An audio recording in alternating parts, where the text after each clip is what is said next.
We're in Shropshire, in lovely countryside near Hereford, and are coming to fit a Recoheat in a really exciting location. We've got Nick Hutchinson coming over from Shrewsbury to do the fitting because he's fully HEATAS registered and the kind of bloke who'll travel 40 miles to help. And we're going to Manor to fit our unit in Andy Gray's new workshop.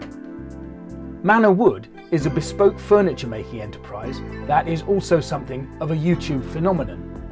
Andy makes exquisite decorative pieces using whole trees and resin and documents his craftsmanship on his channel to the delight of a worldwide audience.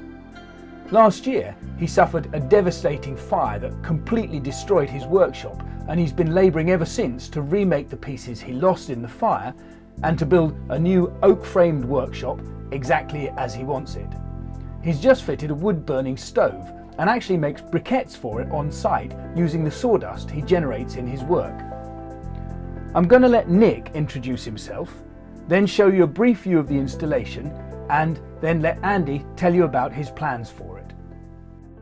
Hi, I'm Nicholas Hutchinson, and I've just installed the Recoheat system here, which is actually blowing out loads of hot air at the moment. We also supply and fit stoves, so if you need anything doing in the Shropshire area, I'm your man. Thank you.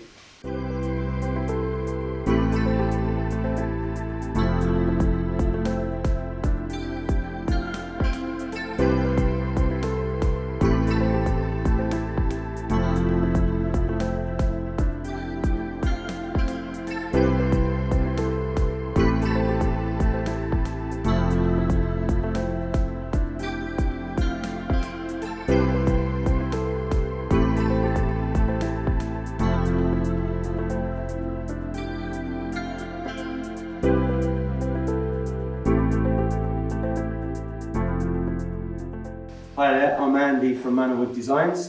We've just installed this Recoheat on the new log burner. I actually come across Will and Recoheat on YouTube myself, and I was looking for something. It's quite a big space in here, and I was looking for something we're burning a lot of our own sawdust now, which is really good. And what I'm looking for was something that could generate heat into the workshop. So if you look up here, Heath Robinson idea that I had, which was a fan. And that's trying to bring the air down. And then I discovered this. I just couldn't quite believe it. It's perfect for what I need, which is to blow the heat away from the fire. And I don't really understand the science properly, but what I do know is that even when the fire is kind of dying down, not at its peak, this is getting tons and tons of heat, residual heat. Even when the cast is cooling down, it's still getting heat. So one of the things that I quite like about that is A, it's blowing out into the room, and B, I don't think I'm going to have to keep the thing full constantly with logs or sawdust to be, to retrieving the heat from it.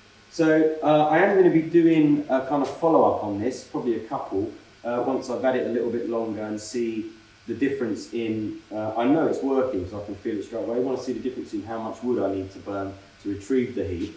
But I'll do a follow-up. There'll be a link in the description to my channel as well. I'll do a shop talk about it and how it was installed. I'll get some footage off of Will, and also show you a bit of my sawdust and how that's going to work in conjunction, hopefully to have a kind of low carbon or as neutral as possible workshop. So I'm looking forward to using it over the next couple of weeks, and then follow me on YouTube and you'll see some more on it then. Thanks so much.